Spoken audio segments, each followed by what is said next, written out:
So almost every book adaptation fails. Like, think about that for a second. Almost every book adaptation is universally hated. True. But the question arises, why do you think, specifically you, book adaptations fail most of the time? And here is my take. I want you to go down into the comment section and share with me yours. I really do not want this to be just a one-side talk where I just blast my opinions to the internet without asking for opinions back. By the way, I will also not give you a laundry list of items and waste your time. True. I think that is a really terrible thing that is done in clickbait articles. I will talk about one thing that I believe almost all terrible book adaptations suffer from, and that thing, we will talk about it, we will delve in depth about it. I will give you even concrete examples and why it is extremely difficult, right? And so come with me and share your opinions down below after the video and after you hear my thoughts. Let's go. Also, I'm doing a torso shot. Okay? I have listened to some of your critiques and feedback about my videos, and I really think this is a great way to proceed. Torso shots while I'm standing. I might or might not be naked down there. I don't know. I want to stand and champion against the idea that a book has to be adapted faithfully, because I vehemently believe that the concept we must adapt books faithfully is a terrible concept. And the reason why is primarily because movies and books are not the same. It is obvious, but you see, the obvious things in life oftentimes are the trickiest things to get right, because they are so obvious they go under the radar. A lot of fans love the concept and they romanticize the concept that their book will be adapted faithfully, or the faithful adaptation is championed. And I think this is a terrible concept. And the reason why is because we have to understand what makes books and movies different. Because by understanding that, we get to understand specifically where these book adaptations fail on the most fundamental level, right? For instance, it was raining fire, okay? It is an extremely simple statement. It was raining fire. It is also an extremely interesting statement. However, I just said that statement. In a book, that would be it. I put in as much effort as lifting my fingers and smashing the keyboard. That is all the effort I put in. Of course, it was raining fire is a very beautiful opening line. There is no novel that goes by this. You can use it if you want. It was raining fire. Congratulations, right? It's a really nice opening line.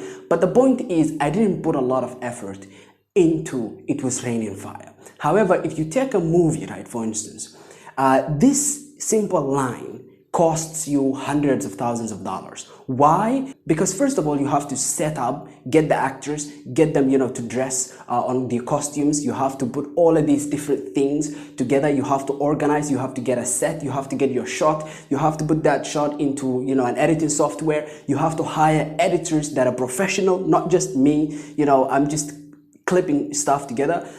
This is not professional editing. I'm talking about the dudes that will cost you tens of thousands of dollars per month. Okay, these people cost a frick ton of money, and so you have to get all of those people together. They have to help you edit and bring the vision of It Was Raining Fire to life. And then that is just the opening establishing shot. It Was Raining Fire is the opening establishing shot. And you have already spent hundreds of thousands of dollars trying to translate the opening shot. What about the shot after that? What about the scenes that follow that? What about the entire episode? What about the entire, season? And so you have to understand, movies and books are not the same. The concept that a book has to be adapted faithfully is a concept. And the fans idealize an image of the book in their head. And so to the fans, at least I understand why they love the concept of faithful adaptation and why they romanticize that concept. But if you are someone who's making a movie, you should never actually fall for the trap of romanticizing the faithful adaptation. This is one of the reasons why I love a lot of anime adaptations of light novels. Oftentimes, they adapt and they write their own stories. This is another reason why I love The Boys. It's a current TV show. I'm watching season 2. It is flawless. But if you actually read the comics, and I have read the comics, it's extremely different. In fact, it is so different that the fans of the TV show, when they go to read the comics, they don't like it. Yes, it is that drastically different. However, is the TV show for the boys worse than the comic book? No. In fact, I prefer the TV show. I think it's way superior. However, you have to understand, when they were adapting the boys, they didn't fall for the, romanticized, terrible concept of faithful adaptation, because faithful adaptations are terrible. I will give you a favorite example of mine that I've noticed recently when I was rereading A Game of Thrones, the books, right? There is this particular bit of, tricky line. It's almost a snake. Ned grimaced at that. There was a small love between him and the Queen's family, Caitlin knew. The Lannisters of Casterly Rock had come late to Robert's cause when victory was all but certain, and he had never forgiven them for that. He doesn't say for that, sorry, it just came out of my tongue naturally. So this line establishes clearly that Robert doesn't really like the Lannisters. In fact, he doesn't trust the Lannisters. The Lannisters to him are snakes, political snakes. In fact, they came to his cause at the last moment. He's weary of them. Of course, he will ally with them because the Lannisters are extremely rich and powerful, okay? And so, a Lannister always pays his debts, right? Sorry, here there's a slight mistake in this particular segment. What it is that, Robert and Ned Stark are not fond of the Lannisters and how they are scheming bastards. That's basically what it is. It's not just Robert, it's also Ned Stark.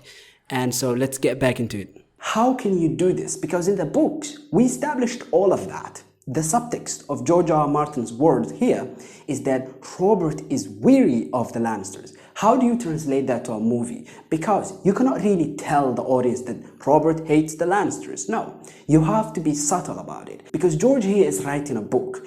And a book, he gets the privilege of telling you, okay? Authors all the time tell the readers information. And they can bluntly explain the plot. But one of my favorite scenes is when, Robert as well as Jaime Lannister start telling each other war stories, right? Surrounded by Lannisters. Every time I close my eyes, I see their blonde hair and their smug, satisfied faces. Must wound your pride, standing out there like a glorified sentry. It's a bit of a very weary exchange, and you can see a lot of subtle expressions in Robert's face. And this is one of the ways that they do it in the TV show. But you see, this scene costs a lot of money. George had to just tell you this. George had to just say it. But in a TV show, they had to get the actors together. They had to film the shot. They had to refilm it, right? Do retakes, until it was just fine. Because that acting is not first take, I promise you. And then they have to just basically, edit this. And they have to put it together. They have to compose the whole thing. And then there is the, color grading. There is afterwards, after effects and all of those things that you have to apply. And the costumes, oh my goodness. This costs a lot of money. You cannot faithfully adapt this particular line that George just throws at you, right? You have to basically spend a lot of effort to adapt a single line. And this is the dichotomy. When a book is being adapted, it cannot be adapted faithfully. It should be adapted properly, okay? In other words, it should be translated to a different medium. Therefore, the writer should take creative liberties to ensure that the budget as well as the content of the book meet together in a very beautiful balance. And so this is one of the reasons why I love the first 5 seasons of A Game of Thrones, because those 5 seasons, generally speaking, they are the perfect balance. And so I hope that you can understand my point here.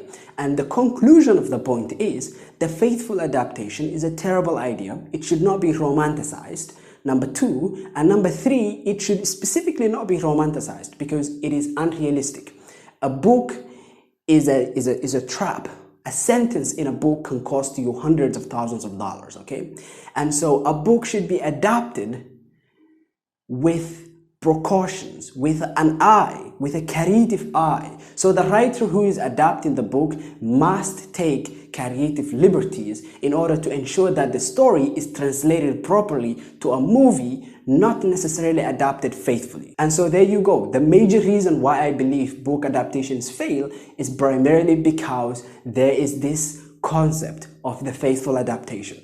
An adaptation should convert the story to a different medium. Therefore, it should take whatever steps necessary in order to achieve that task, not necessarily keep or not necessarily delete, but to take all the necessary steps. That includes everything. You know, I've had my point. You tell me yours in the comment section. Have a nice day.